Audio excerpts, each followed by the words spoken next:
Thank you everyone for joining today. This is the zero versus first party data webinar. What's the deal? It's become a bit of a buzzword over the past year or so, and there's been a lot of confusion around it between our merchants and others that we see in the space. So we're here to talk all things first and zero party data, what it is, how to use it, and why it's important. So first off are our speakers. And if y'all want to give y'all's quick intros. Hey everyone, my name is Zach Bailey. I'm the lead partner strategist at Justuno. I've been at Justuno just about 2.5, almost 3 years. Love working with all sorts of brands, uncovering ways to use first-party data, customizing on-site messaging, and really just helping brands, with list growth and reducing items being left in cart, anything like that. But we've got some great presenters today. Really appreciate everybody for taking the time out of their busy day to hang out with us and learn about first party and zero party data. I'm Tanya Plaza. I am the messaging operations and deliverability director for dotdigital. I've been with dotdigital for about 6 years now and in the industry for about 13. And it's my role to make sure that the platform is being able to send messages that are wanted by recipients and that it's not being abused in any way for SMS and for email and for the different digital messaging channels. Cool. Hi, everyone. Hope you're all well. My name is Matt Bingham. I'm the head of technology partnerships here at Okendo. I've been in e-commerce for about 11 years, both on the SaaS side, but also some consulting on the side with some brands. So really love helping merchants find new ways to grow their business through a variety of channels, whether it's email, SMS, reviews like Okendo, and I'm looking forward to speaking today. Hey everyone, my name is Sam Asnault. So I head up everything Statlas, and I'll get into this a little bit later, but Statlas is the internal tool that we as an agency at Common Thread have been using to better our customers and their experiences. So I've worked in email and SMS before, so I have been focused on delivering the best customer experience possible. So that is what I'm doing at Statlas, focusing on the data side. Awesome. Thanks, y'all. Perfect. Great. Then let's dive right in. So first off, I wanted to start with essentially what is zero and first party data. In terms of just a basic definition to go off of, some people have a good understanding, others it's a little bit confusing, zero first, third, second even. And so I would love to hear from Tanya to see what they are. Yeah, so I think the easiest way to differentiate between zero and first is to think about the proactivity of the data that you're getting. And when you're talking about zero party data, you're talking about something that a consumer has proactively given you as something that can be used to give them something specific that they want. Whereas first party data, you've gotten that data through an interaction with something that you're doing, whether that be a website or a product or a transaction. You're getting that through assumed consent. Well, there's still consent there. We can get into consent. This is not the time. But zero versus first party data is basically zero party data is the proactive side of getting data. Awesome. Great. Cool. Thank you, Tanya. Sorry about that. A little bit of lag on my end. Cool. So thank you for that. If anyone in the audience has any questions. I do see a question in there. Oh yeah. I'm happy to answer it if you want me to. Absolutely. Yeah. Thank you. Can something be zero and first party data at the same time? And yes, I think so. If they're giving you data through an interaction, but you're able to, they're specifically giving it for a purpose, then I would say that the answer is yes. It is important to differentiate between the two, though. And can any of y'all give a quick example of what, examples of zero versus first party data? Like what's an example of zero party data versus first? I'll give a real quick example.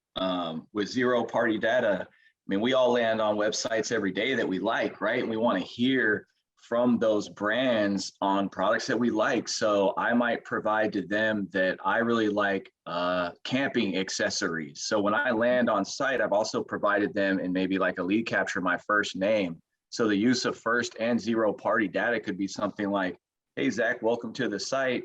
And then with that first party data, maybe they've got some previous history, some conversion history on me, some purchase history on me, and they start to display items to me. Hey, have you seen our new camping accessory items that we've added to our inventory? So that would be a great example that I've seen that's happened to me personally. Awesome. Actually, I had another comment from the chat, and so they're saying, is asking for a visitor's birthday in a pop-up, is that zero party data, or is that first? Do you want me to answer? Because I Go can. for it, Tanya. It's zero party data. Well, it's zero party data if they're giving it to you. It depends on how it's asked, I would actually. Right. There's a bit of nuance here, right? And so, yeah, it depends how it's asked and how it's collected. But yeah, so I think this is a really good way to start. We're going to dive into some concrete examples in each panelist presentation. And so you'll get a clear picture of what they are and kind of how they're used. So without further ado, Zach, I'm going to let you take it away and launch the first poll. Actually, a little pop quiz for everyone.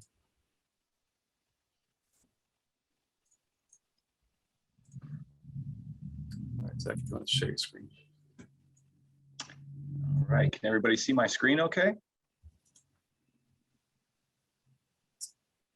Still loading. Yeah, we've got school out here in Austin, Texas, so there's probably a lot of people on the internet in the area. All right, Zach, now we can see it, but it's your presenting view. Here.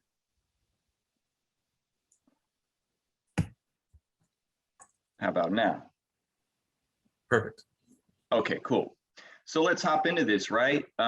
First thing we want to talk about is, some examples of first-party data we saw.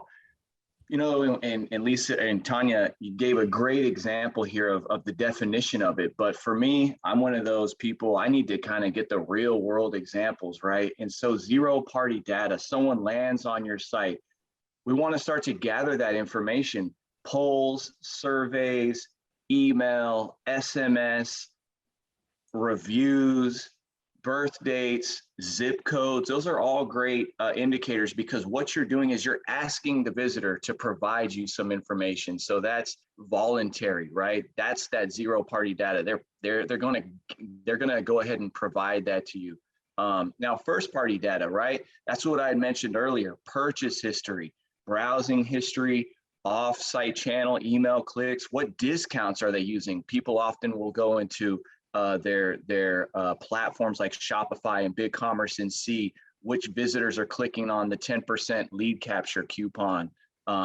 So those are the big differences in understanding that jargon. What we've also been able to see is that brands with the top of line customer experience bring about 5.7 more revenue. Plus 80% of shoppers say they're more likely to buy if a brand offers these personalized experiences. And that's what this whole use of zero party and first party data is about: creating a more custom experience, custom messaging, custom directing visitors, but beyond the implications for your conversions and lifetime value. You'll save money on ads because you can retarget, you can exclude, you can provide ads that drive customers to your site while improving on that custom on-site messaging that they're going to engage with. For Zach, if you give me relevant messages about products I've told you I'm more interested in, you can bet I'm much more likely to engage with that. And finally, right, you'll set yourself up for a sustainable system with regard to that data privacy laws. And as things probably get more stricter and regulations are continuing to change, and as that comes into play, you won't have to worry about suddenly, right, being without your own owned data. You want to own that, because personal data right now is priceless. And there's a writer, Financial Times writer, Jack Thornhill. He has a great article on personal data, and that being one of the most valuable assets that Meta or Facebook owns. So we all have experienced those recent changes. We're all looking for ways to increase our return on ad spend, drive better site traffic, and having that zero and first party data will make your e-commerce brand that much more valuable. But this doesn't have to be limited to just improving, those marketing campaigns and messaging. It can be that intent and that extend to the rest of your business, right? And informing like product development or improvements. Let's say you see a lot of bad reviews on a certain product, or maybe something's breaking pretty often, and people are wishing that maybe you could make a product improvement. You can tell that what you need to implement for your customers based off of maybe information coming from them, or loyalty programs or subscriptions. There's a lot of different ways to use that data, but the bottom line is just establish trust, deliver those personalized experiences, and your businesses are going to reap the benefits of having access to that first and zero party data. So here, if you're worried about, hey, if we add these additional fields like we're looking at in these examples here, is that going to reduce my engagement? Are my visitors going to stop, providing even just the basic emails? We'll just know a lot of times you can make these fields optional. What we recommend at Justuno is A/B test, right? It's all about gathering that data. And SnowMonkey, a brand that's used Justuno for quite a while, grew their email list 5 times, even with just adding an email and a zip code field to personalize those email campaigns. But alternatively, right, if you want to prioritize the email opt-in, you can always elect to ask these questions on maybe a follow-up screen after they've provided that email. And now take this a step further with the multi-step experience based on initial indicators. Tomlinson's is a great example of this. Their agency, FuelMade, we work with them daily, set up a fantastic welcome flow where the first screen lets them indicate if they have, as we can see in this example, a dog or a cat, or maybe neither, and then that information is then tagged into their email service provider. And then that triggers a second screen where they can submit their email for different versions with their responses being pushed into the ESP, and it sends them an email that features like dog information versus cats, or more generalized pet information. And I can tell you right now, if it's information that's about products that you've told them you want to know about, again, that's going to help your open rates. That's going to help build on that lifetime value with that customer. Now, these examples here help us illustrate how the use of zero-party data gathering through a Justuno lead capture promotion, that early stage in the visitor journey, allows for the e-commerce brand to then display cross-selling and upselling product recommendations, like in that first example that Tanya helped me bring up with the use of zero and first-party data combined. This is also going to help increase my average order value. But what we're really looking to do with any on-site messaging is reduce that conversion friction, right? Now let's take a look at some of these use cases for the first-party data that's used on-site that you can use to predict trends and infer likely behaviors to trigger on-site messaging. So take your top abandoned products and preemptively trigger a promotion to prevent that item from being abandoned. Get ahead. I like to see Sam here. He knows his team plays offense. Play that offense with your e-commerce messaging, right? Don't wait to have to play defense. Use it to show complementary items in cart, or maybe an effective cross-sell. These are frequently bought together. I hate to say it, but we've all been on Amazon and you can see they have that recently purchased or like items. It works. Expose people to that. Content pages can be a gold mine for first-party data, and understand what content is and isn't performing, but also use a percentage maybe of scroll time, or maybe the time being on page. Certain messages like, hey, are you interested in X, Y, and Z? You're exposing people to products that maybe they wouldn't even have done on their own product research or on the research with your brand. It's just a great way to keep your different products on top of mind. So when they do need them, they'll come back. But like sign up for our newsletter to get this kind of content delivered to you, or recommended products mentioned in the article for them to easily add that to cart, right? Make it easy. You always want to make it as easy as possible for them to add those items. Now, we also can think about URL-based messaging. Can particularly be very effective. For example, based on referring URL, you can show certain messages based off of the source. And I know I worked with a CBD brand. They actually got some great exposure in a health magazine, and they did some great URL targeting for any visitors coming from that health magazine so that they could retain that message and retain some of those incentives that those visitors saw that on that health magazine. And that really helped to create like an omni-channel approach and bring all the messaging together while they're collecting data on how effective that was from a conversion standpoint. But, you know, things like previously ordered or browsing history, right? You can have that recommendation related to those products that you want to show. Trigger a message asking them to review their last order, or you can even show those who've added an item to their cart and then they left it last time, right? Have a pop-up reminding them, hey, you have these items, you must have liked them before. And again, what does that do? That just helps expedite their actual conversion journey. So here we're looking at some great examples of how you can see when you land, if you're coming from maybe a ad where you're looking at a specific promotion or an incentive, like the Shop 23 is mentioned in your Facebook or Google ads, you land on site, you immediately see what you need here. This is another great example of being able to see, last time I had this item in cart, we all window shop, we all leave items and then come back for those later.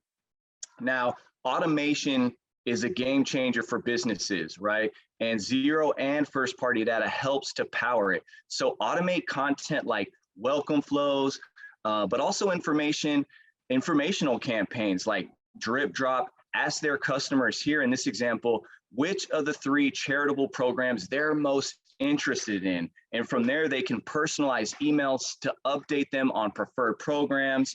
You know, for example, like other options might include creating a happy National Dog Day email for those who've indicated, hey, I'm a dog owner. I know I've got a golden retriever and I want information so I can take my guy out and participate in that kind of social environment. But leverage data points provided at multiple touch points, like zero-party data provided in reviews.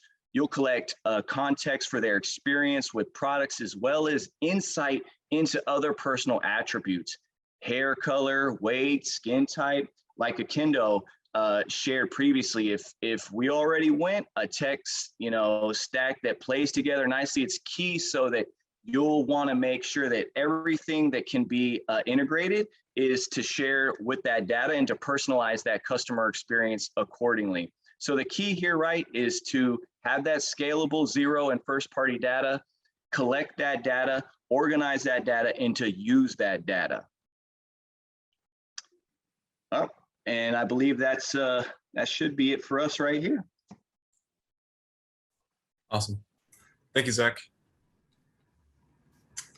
All right, so I'm up next. Let me know when you guys can see my screen. I think. Oh, hey, Zach, can you unshare yours? Just a second. And now I lost the Zoom window. 1 second. No worries. There we go. In the meantime, I went to the doctor recently to get some anxiety medication because I have too much data and I don't know what to do with it. Oh, sorry, I'm not on the first slide. There we go.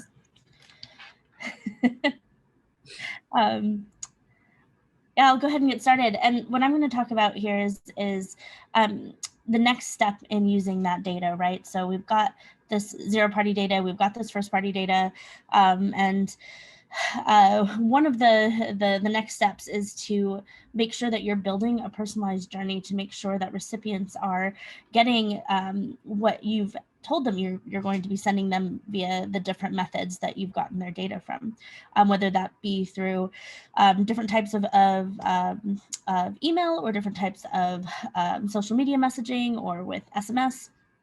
What I'm going to talk about is I'm just quickly going to show you a little bit about dotdigital and how you can use dotdigital to build personalized journeys.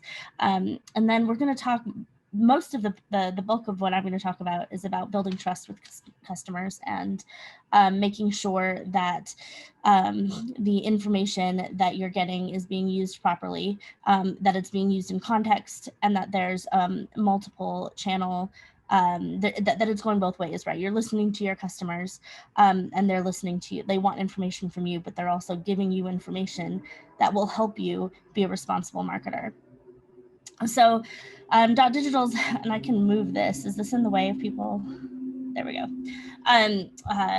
Dotdigital has a platform that allows senders to, or marketers to send information to their customers using the different messaging channels that are available to be able to communicate. So, you know, you've got all of those there. I don't need to read off the screen, but we have the platform has the ability to use the data that you've gotten through the means of in a very valuable way. You've already heard how getting that information from people is very valuable, and it's important that it's used responsibly.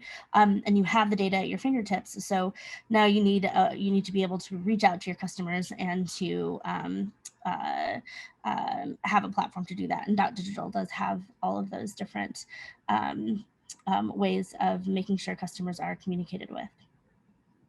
And then the next slide. So the first thing you need to do is create trust. It's incredibly important that when, and the graphs are a little bit hard to read here, it's incredibly important that your customers and that the consumers are trusting the brands that they're doing business with. We did a survey and saw that, and I don't have the descriptions on here. They can, oh, there we go.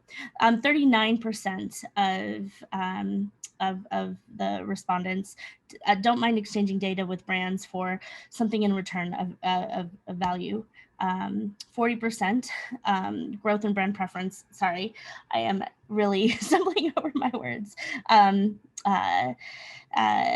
Have a preference to do business when there's high levels of trust there. And then 18%, there's an 18% boost in brand loyalty. I am butchering this slide, but what this slide means is that there are rewards to having there are huge benefits to making sure that you're being a responsible marketer and you're using that data in a way that builds that consumer trust. And so the question gets asked, how do we build a customer-centric digital first experience, right? If we're talking about building, I'm just going to go back a slide. If we're talking about creating trust, then we need to change the question. It no longer should be, how do we build a customer-centric digital first experience? It should be, how do we build trust so that our customers are coming back to us, giving us more data that they're knowing is going to be used in a way that they are, that is not abused, or in a way that is not going to be creepy. And there's a whole story that I could tell that we don't have time for about how there is a point where too much data is too much data. And so we need to make sure that we are giving customers a choice. And I just have the slide in here to just demonstrate how there are so many choices for our customers to be able to do business with whomever they want these days. And we need to be able to show them that as our marketing platforms to help businesses grow, that we take that seriously. So the first one of the first things in making sure that trust is being built is building that data and not buying that data. So it's collecting the information from them, and that's the whole premise around zero-party data and first-party data. It's making sure that you're getting that data in a directly from that customer, from that consumer, from that recipient, and that you're focusing on the data that they're giving you, and you're not buying that data. It was mentioned previously about the regulations getting stricter, and that they're going to continue to get stricter, and that's absolutely the case. We've seen that over the past decade. We've seen the laws and regulations around data just get much stricter and much harder to comply with when you're purchasing that data. So it's really important to build data. I also want to make sure that we're talking about the differences between zero and first party data. They're very different from each other in that you've received that information in a different way. So it requires a strategy. When you're reaching out to consumers that have given you zero party data, they've given it to you for a specific purpose, and you don't want to let them down. You want to make sure that you are respecting that they are wanting to receive that information, and don't waste that opportunity by not getting that information to them. First party data needs a different type of strategy, right? They haven't given you their information through that like proactive specific channel. So there's still an expectation from that group of data that they want to receive some information from you, but you're going to need to have a strategy around that to make sure that you're continuing to send them messaging and advertising that they want to receive based on all of the data points that you have, to make sure that you're giving them their preferences. It goes right back to that choice topic. We really need to make sure that consumers are able to are getting what they want to receive. And so it's important that we have customer-centered strategies to be able to have, when we're doing data collection, whether it's first party or zero party, and then taking them on that personalized journey that respects what they'd like, using all of the data points at your fingertips to be able to get that done. And so that comes through best practices, privacy, security, and sustainability. And those really are the 4 pillars that I think are very important when you're building a way to a marketing program to reach out to your recipients. So thank you. I don't know if there are any questions Awesome. in the chat.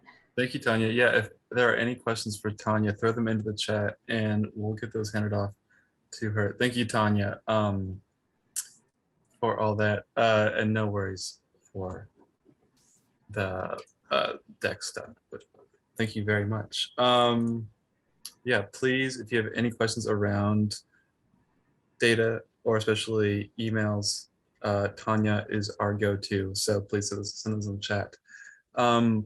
Next up is actually Jack Harlow's cousin, Matt Bingham. So Matt, why don't you take it away? Yeah, good one, Michael. Can you guys see my screen all right? Good, cool. Well, hi, again, I'm Matt Bingham. I'm the head of technology partnerships at Okendo and a part-time rapper as well. I've been in the e-commerce space for over 10 years now. I've actually was the former director of agency partnerships at ShipBob and Justuno. It's good to be back with some old colleagues as well. But to say that I love e-commerce is an understatement. I love being in this space. I love helping brands. And, my stint here at Okendo has been really interesting in the sense that we work with over 5,000 plus Shopify brands that leverage their customers and the zero-party data that we help them collect to help grow them bigger and faster. We help build more trust in driving sales by displaying more reviews, ratings, user-generated content, Q&As on site to help people understand your brand with reviews. We can help you produce more qualified shoppers by pushing review data like aggregate stars or reviews itself into Google. So in the Google shopping experience, you'll be able to see your products when it's listed, and those clicks that are coming from those Google shopping experiences are much more qualified and engaged. Reviews are great because they can grow loyalty and customer lifetime value. Tanya mentioned it a little earlier with the rise of iOS and Facebook. retention marketing is much more valuable nowadays. So reviews can be one of those ways and a part of the retention strategy to get more loyalty and build better communities from your consumers. And we try to enable better customer experiences by taking the reviews that you collect through Okendo and sending it into your ESP, your SMS. We connect with a lot of really great platforms so that you can create more personalized experiences for your consumers. Then that's why, you know, the best brands on Shopify and DSC brands like Skims, Buck Mason, Nomad, Liquid Death, even Netflix use Okendo for their review management. But when taking a step back about reviews, if you haven't enabled a reviews strategy with your website, you're really missing out. You know, 99.9% of consumers read product reviews. Think about your own consumer behavior. How often do you go to a site, start reading reviews, try to get a better understanding of that product or that brand? Think about it even with food and your day-to-day shopping, right? Like you check out reviews just to get a better sense of a brand before you commit to something. So if you haven't enabled the reviews, definitely get started today. We've seen that with customers are willing to spend about 30% more with brands with excellent reviews. So if you can collect a lot of them, and a lot of them are 4 or 5 star ratings with a lot of really great insights, consumers have an easier decision process of buying something when they see a lot of social proof during their visitor experience. So try to collect a lot of great reviews. You'll see your conversions go up. And again, reviews, how valuable they are. 57% of shoppers, look at reviews in brick and mortar. Think about when you're at Home Depot or Target, you see something you really like, you go on your phone and check out the reviews on their website or maybe on Amazon. So really reviews have become much more of a pillar of strategy that you need to enable as an e-commerce brand. And it's more important than ever to do that. So but getting into kind of like the zero-party data component of this webinar, one thing we like to do is highlighting key selling points with product attributes. So what you're seeing here is Scotch & Porter. They're a company of ours. We know that like a review with 5-star ratings and a little snippet that says awesome product, this is really cool, does really affect the buyer behavior and purchasing behavior. But without the ability to collect more zero-party data on the review submission, you're reliant upon that reviewer to actually write those things out.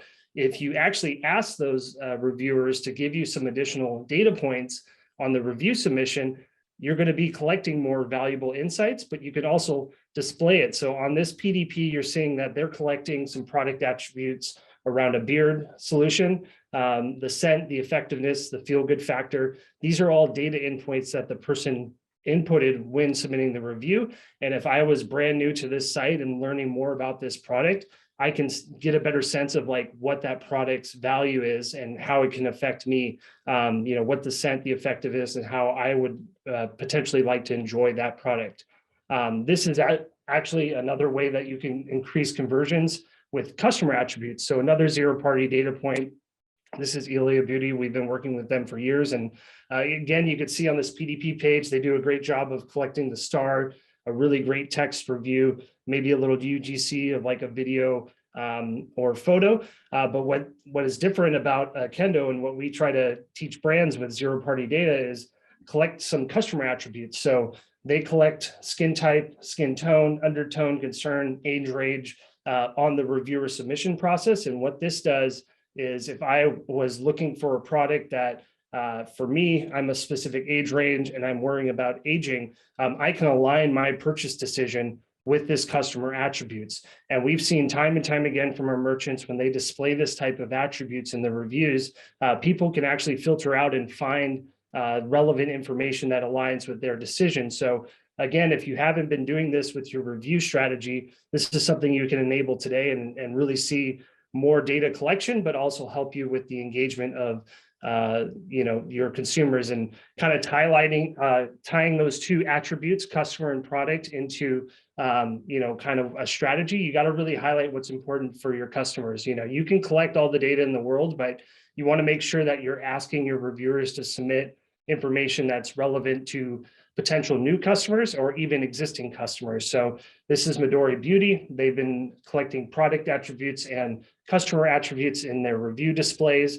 They notice that people that engage with the review widgets have a higher conversion rate, and they have a higher AOV because they're aligning, again, their purchase behaviors or their thoughts with relevant zero-party data. So, with Okendo, we try to say that zero-party data and why is it really important.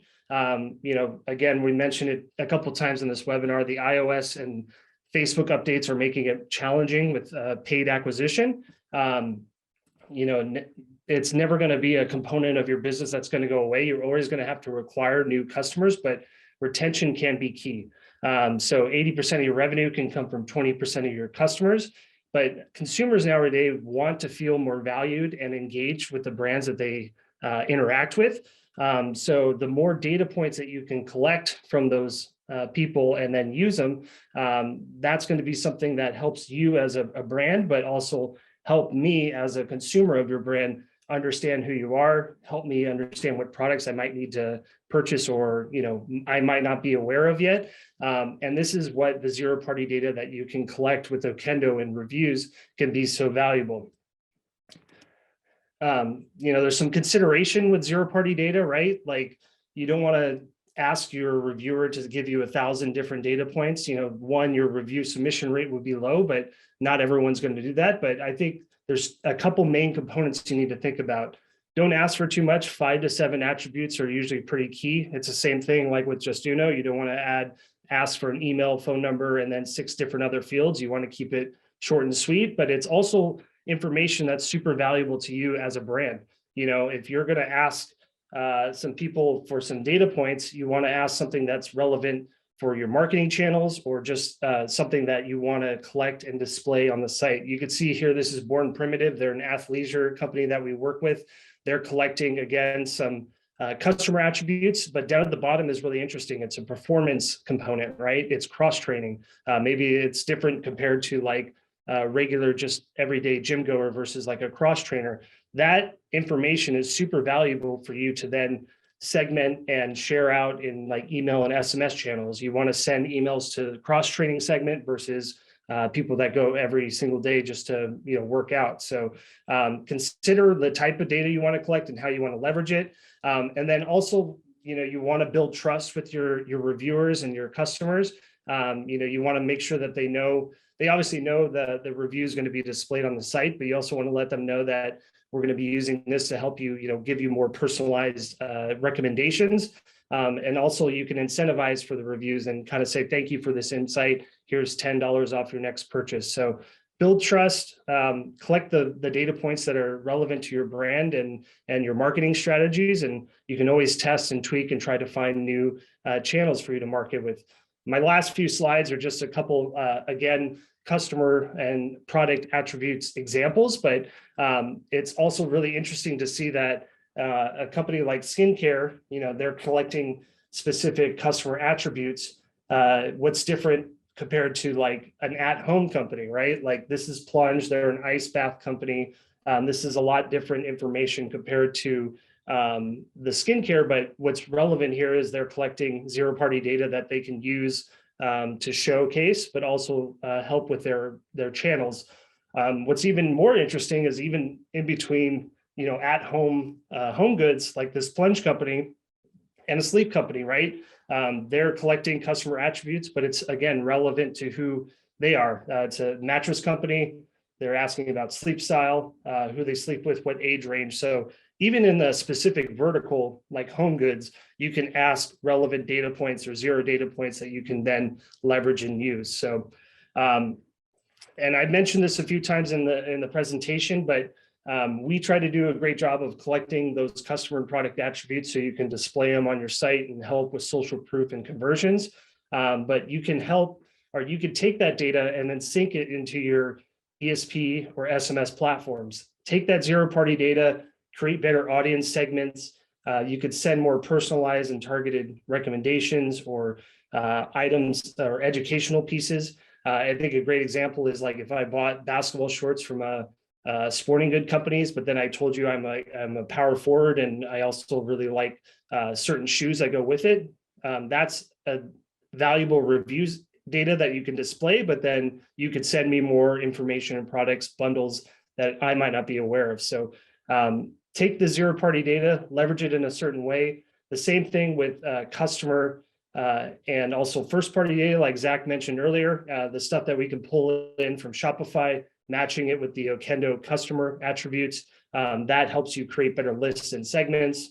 And the same thing overall with Okendo and our tech partners is that you can leverage those platforms in sequences and better ways to not only communicate just general promos and sales, but also increase your review request rates with email and SMS.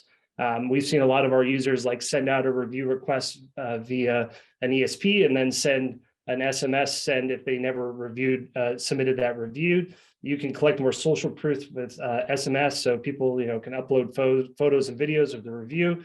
But it also just gives you valuable insights that you can leverage as well. So tying it all in, this is like a great customer success story. WAG's like a really cool pet company.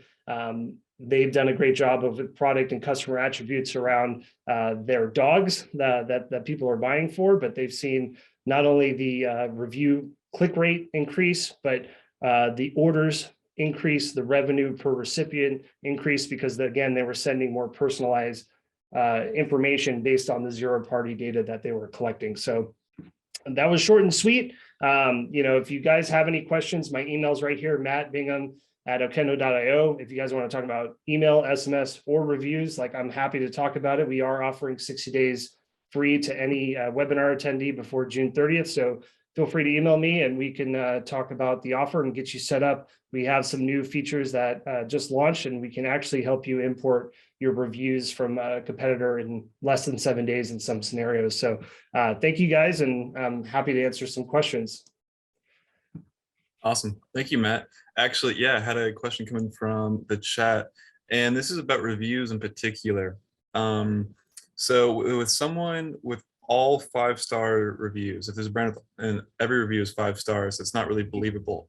So what's the good average review rating to aim for? And are you're showcasing negative reviews too? How does that play in? Yeah, that's a great question. And, we try to say that you should publish all your reviews, good or bad, because it helps create more of a sense of reality, right? Like if you go to a site and it has 1,000 reviews and 999 of them are 5 stars, it's definitely one, kind of not best practices, but 2, it's not very believable. So the cool thing with Okendo, if somebody, let's say, does 3 stars or less, you can reach out to that person, engage with them, try to get the review rating up with some questions, and maybe even ask them some ways to better improve your products and services. I think cool thing about the product attributes I mentioned that you can collect on the review submission is that you can potentially make improvements of your product. If everyone's saying it's not true to size, maybe you need to go to your manufacturer and talk about different ways to print it as well. But I think it's different per category. If you go to our site, there's a lot of content on best practices and ways to display your reviews. Awesome, thank you. I was hoping that you would answer that in a freestyle rap, but that's no. Next time, maybe. Awesome. All right, so next up we have Sam, whose favorite NBA player is Steph Curry. Sam, why don't you take it away? Could not be more false there. But so we've talked about different ways that you're pulling in your data and different areas and platforms that you're going to be able to pull in that data. So what I'll be sharing with you, and let me know when you guys can see my screen. Cool. Is pretty much how to get visibility into all of this data across all platforms, and then what to do with it. So Common Thread Collective, that's an agency. It is a marketing growth agency. So brands will come to us seeking growth. It doesn't matter what area they're seeking growth on a specific platform, whether it's Facebook, Google, whatever it might be, email or SMS. They know they want to grow. They know they're in a good position where they can grow from there. And then Statlas is the tool that we've used internally for Common Thread and all of our clients to be able to uncover these insights on all that data. So what Statlas is going to be the integration tool that we're able to pull in all of these platforms, first party and zero party data. So some brands that we have worked with in the past, Catherine, I know you said Homesick Candle is one of your favorite brands. Luckily, it is our one of our clients. And then other brands that I love that I'm sure you all know, North Face, Lululemon, 47, Ann Taylor, and then Liquid Death and Born Primitive. We have a lot of overlap there with Okendo. So we do partner with Okendo because of those reasons. And then just pretty much how to take advantage of your first and zero party data. So Statlas is, like I said, it's going to be the aggregator of all of your first and zero party data into one place. And what it does from there, it's going to break down all of these different data points into reports. Common Thread has been the agency that is using Statlas for multiple years now. We've been building it to try to better our brand's business decisions and business going forward. So within each step of the equation, which I will talk about, it is below, exist these pre-built reports. So if there is a specific area, whether it be visitors, conversion rate, lifetime value, or variable cost, that a brand knows they need to dive deeper into their data and understand it more to better understand and better report and add to their customers, that is an area where they can come in and they can pull these reports. These reports is pretty much how we're going to fuel the brands on their decisions going forward.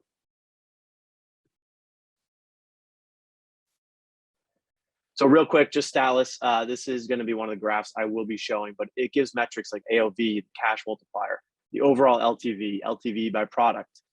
It can also do benchmarking. So if you wanted to see how either your agency or your brand is performing against all of our Common Threads brands, we have that ability here. Right here, you're able to see on this side is going to be Common Thread, which is going to be a pretty stagnant line because those are all clients under our agency, where you're able to see how your brand is performing against all of our clients. And so I'll be diving into one brand in particular that is going to be Bamboo Earth. So Bamboo Earth is actually a brand that we now own and operate because of the relationship we've built with them through our Common Thread relationship, and then also through all of the data that we're gathering within Statlas. So they came to Common Thread with a conversion rate of 2.14%, which we knew needed a lot of work, and then a $64 AOV. So what we did right away, as Okendo and dotdigital talked about, we pulled in some zero-party data and we made a quiz right on the homepage of their site. What is that going to do? That's going to be able to retarget those customers more personally down the line. And then once we get that traffic up by creating these quizzes and being able to be more personalized, how can we hone in on all of the new first-party and zero-party data that we have gathered? So real quick, these are some of the apps that we pull in. So within 24 hours, you can pull in all these apps. Like I said, it's going to be, Statlas is going to be that holistic view of all of your data. So that Shopify or e-commerce platform, your Facebook data, your Google ads, your GA, your email, your SMS, whatever it might be, TikTok, Pinterest, Bing ads, all of those are going to be places that we're going to be able to want to pull in that data to understand holistically. So right on the homepage and up here is that growth equation. So it's going to be visitors times conversion rate times lifetime value minus variable cost is going to equal their overall revenue. And like I said, in each of these is going to have a drop down over here of specific reports. So a main metric that we like to focus on is our MER, so our marketing efficiency rating. That's going to be your total ads divided by spend. You're going to look at this. Someone would come in from our Common Thread side, and they would see this is going to be glaringly off target, a minus 46.2%. What they're going to do is they're going to jump into that report, uncover all the data that's going to be valuable to understand where your ads are not performing against target and where your ads are performing either above target or above spend. So they can reduce spend or they can add into that strategy if they need to adjust it. Then obviously down here will be a graph. It'll show your target sales, your target spend, then your overall sales and overall spend. One of the biggest areas that I like to focus on is going to be the all ads campaign. So those different tools I was talking about with the first party and zero party data. So Facebook, Google, whatever it might be. This is going to be an all ads campaign report. And the metric that I like to focus on is going to be that cost per conversion. And what we're doing here is just doing a simple heat map. So if you see that one of these is their cost per conversion is very high against your target, you're going to want to resend that ad out. So if this Facebook ad is performing very well in terms of that cost per conversion, or this Google ad is performing really well, or this Google ad is an extremely high cost to actually get someone to convert, we're going to want to take this one away, and we're going to want to add onto these and keep sending those out. They've performed well. We're going to try to keep retaining that value and bring customers back. Another great area. So this is going to be definitely with the first party data, not as much on the zero party data, but all the ads you're sending out, we wanted to have one place for these brands to come in and see where they're performing against target. So up here is going to be the metrics. Bangers would be they're performing above average in all 4 of these categories. Attention is going to be just to do with impressions. Interest is going to be that average watch time. So if you wanted to send out a discount code for some of these ads, and you know that this ad they're watching on average 15 seconds, you might want to send that discount code at the 10th second or the 11th second, because you know on average they're watching it for 15 seconds. This is going to be all that first party data that we're pulling in from multiple platforms. And then resend these ads out. If you're looking for a target of an average watch time of 7 seconds, you know these are all performing higher than 7 seconds. So you know these will all perform well against your targets. In the LTV dashboard, I know this is a little blurry here. I thought it looked clear when I put it in, but now that I'm looking at it, it looks a little blurry. Down here is going to be that LTV by product. So this is going to be on the x-axis, is going to be these products, and the LTV these products are bringing in. This is just from their shop by data, so their purchase history. We're able to see after they buy a certain product in the next 60 days, are they going to buy more products? And that's exactly what you're going to show down here is going to be that product, the AOV in blue, and then the LTV increase is going to be in yellow. So this would be an area for a brand to come in and know this is a pretty low AOV. Setting out this LTV or this this product as many times as we can, because we know the increase in LTV is there, especially for a low AOV. And then obviously those main metrics up here, so that AOV, cash multiplier, and the LTV will be on each section of the growth equation. Another great one, if you want to break down by product even more, you can see the revenue over time by a specific product. So down here, you can select a certain product. This one I selected Rosewater Cleanser, performs very well for Bamboo Earth. You can see the amount of new customers from that Rosewater Cleanser, their value at day 0, their values day 1 to 30, and then so on. And you're able to see, okay, if someone is buying this product, how valuable are they a year down the line? If they're only pulling in $1,000 or $965 here, this is an area for a brand to come in and say, okay, let's start retargeting these customers that buy the Rosewater Cleanser on day 70. Because clearly our retargeting strategy during these days is not as strong as it is from 31 to 60 or 1 to 30. And then going back to Bamboo Earth, after we created a couple new things on their site, we did a brand refresh.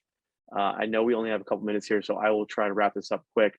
The results that we saw, so a 748% year-over-year sales growth during 2019. And then once we started gathering all that data, we're able to better understand it through Statlas, retarget those customers and bring in new customers. So the influx of new customers from Q1 to Q3 in 2019 was 2,069. And then that jumped all the way into Q4 and to Q2 from 2019 to 2020 to 23,860. So obviously a massive increase, but that doesn't mean we're going to get obviously revenue from there. You want to make sure that these new customers are retained and they're given the best customer experience. So that is where Statlas comes into play on the common thread side, where people from our agency can come in and they can drive value for those brands by understanding the data better. The AOV increase went from $58 in day 1 to $81 in 60 days. So people are coming back. The retaining strategy was obviously there after they make that first purchase in those next 60 days. A 2,826% growth year over year, not just in sales, but just a overall growth metric. And then the profitability driven by that lifetime value, which was one of the main metrics we wanted to focus on there, was a 54% increase in that 60-day LTV from just adding a skin quiz on their home site. and then 41% of that 60-day LTV on all products across the board. So obviously, as we get to know a customer better and understand when they answer those questions on the quiz, that how to retarget them, we were able to use that same strategy and use the data in Statlas to go ahead and increase the overall LTV by 41%.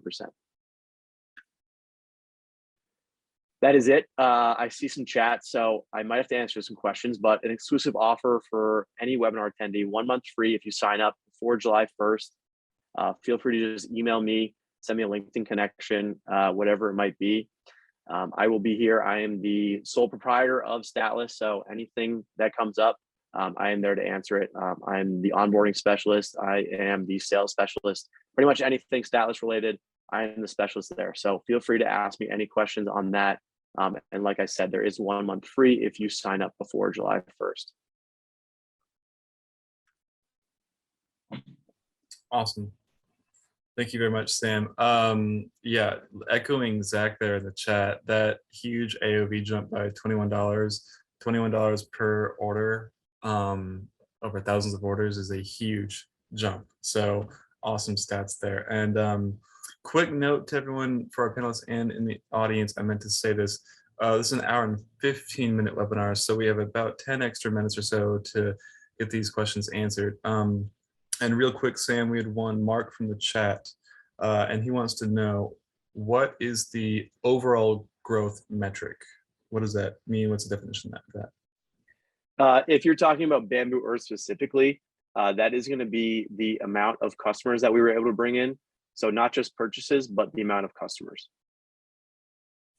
So they could have given an email address, they could have given their SMS number.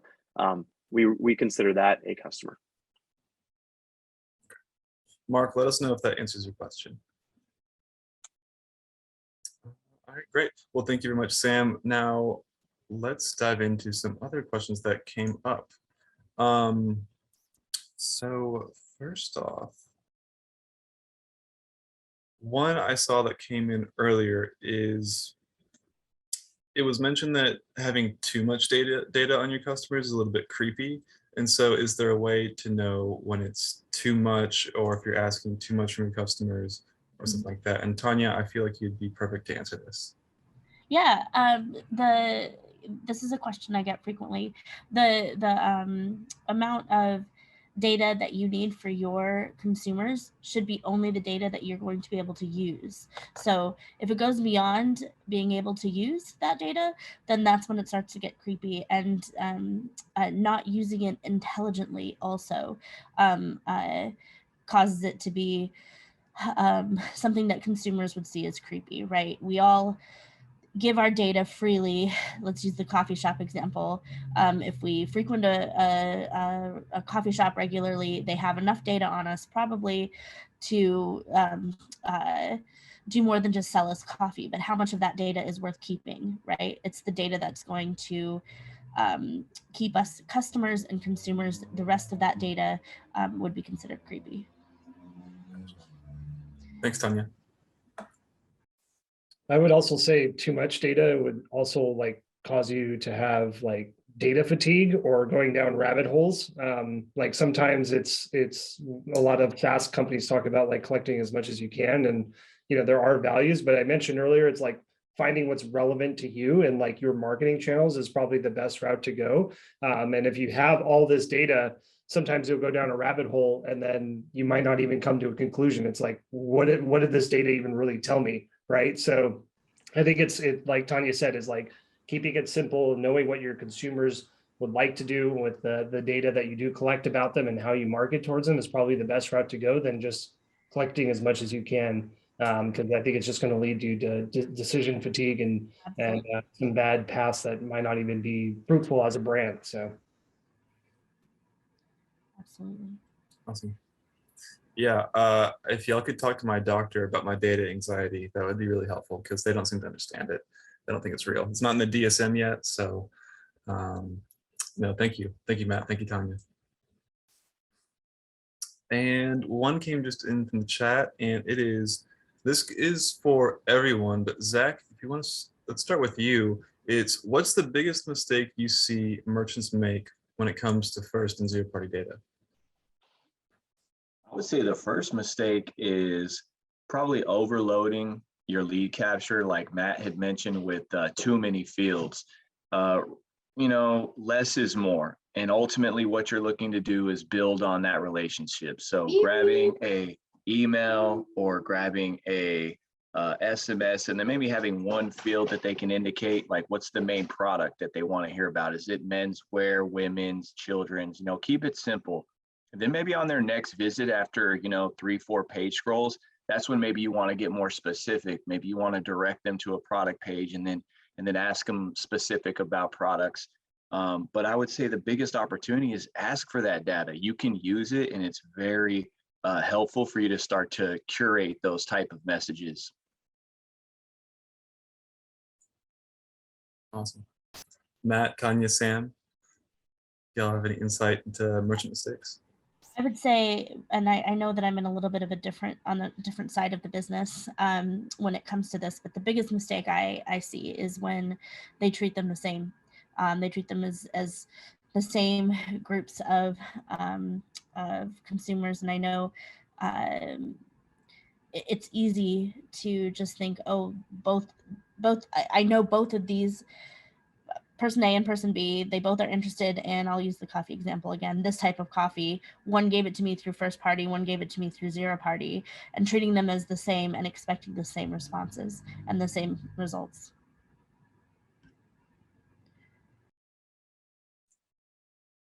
Just being more strategic. No, of course. No, thank you. Perfect. All right. Okay, one other quick one is it legal to buy data? And I guess it is legal to buy data, but when or should merchants take advantage of the opportunity to do so? When should that take place? This maybe goes for Tanya, I think. Yeah, it is legal to buy data in the US, well, some types of data. I would say that increasingly where, we obviously do have businesses and marketers that only reach out to a US market. But if we're asking, is it legal, we're asking the wrong question. If we're asking, is it legal, then we're not concerned about the consumer and we're concerned about what they want. And the better question is, is the person that we're sending to, do they want to receive this message?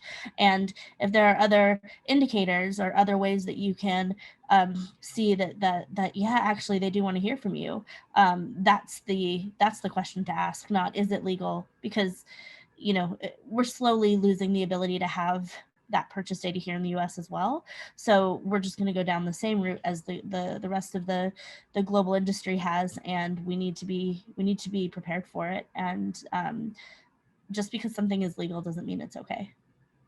Gotcha. Yeah, I was at a conference recently, and all these people outside the building were trying to sell me flash drives of leads, in the alleyways, and I just couldn't trust it. I didn't feel safe. Like nightmare for me. Thanks, Tanya. And actually, another one just came in. I think this might work as our last question, and this is: do you have any recommendations for making your email preferences, or do you have any recommendations for making your email preference center more engaging? Let me know if that makes sense. Yeah, I mean, I don't know if this is, yep. So for preference centers, it's really important to make sure that it's brand centric and that it's focused on what your recipients want. Maybe I've said that too much, and I'm making it something that's just being repeated over and over and over again. But your preference center needs to be geared towards what you're sending to your recipients, giving them choices, making sure that the choices are granular enough without being too granular. As we were saying, as it was said earlier, having too long of a form is a bad thing. You want it to be easy for recipients to be able to fill out, but giving them choices and making sure that your unsubscribe functions for whatever digital messaging you have has an easy path to that preference center. So if they're just getting fatigued by one channel or they're getting fatigued by one type, that they have the choice, and you can still have a conversation with them in the way that they want to have that conversation. Awesome. All right, great. I haven't seen any of the questions come in, I don't believe, so I think if that's it, we can end on, if you have one maybe action item that you think the attendees here or viewers of the recording should go home with, one quick action item, what would that be, real quick, if there is one you have? Start collecting zero-party data now. I mean, it's the summer. I know people are still kind of shopping, even though the economy and inflation's kind of weird. Try to collect as much data because, Black Friday, Cyber Monday is going to be here and before you know it. So just collect it now and you'll probably have better engagement once you get down the road.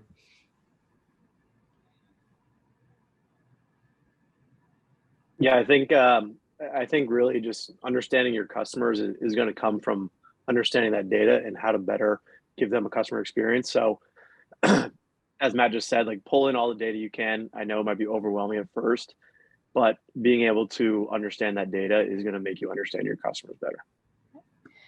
Just to add, so it's not the same thing. Once you have that data, benchmark against yourself, use the platforms that give you the ability to harness all of those stats and help you make those decisions, and benchmark against yourself and measure success that way. And I'll end with this. Take advantage of opportunities like you're given to reach out to the tech partners that we spoke today. Evaluate your business, ask them questions, lean on people like us in the industry so that we can help you. Most of us have trial periods. We have, opportunities to take advantage of to start and learn, and then we can help you out with your business. Everybody here is looking to help e-commerce businesses grow. So don't hesitate to reach out and lean on people that have been doing this. Awesome. Thank you all. Appreciate that. I think that wraps us up very nicely. I'd like to give a huge thank you to all of our panelists, and thank you everyone for coming today. I just sent out one final poll about if you'd like to hear from anyone. Please answer that so we can make sure to reach out to you. But yeah, if all the panelists want to say a quick bye, and I'll close it out. Thank you. Thank you. Thanks, everyone.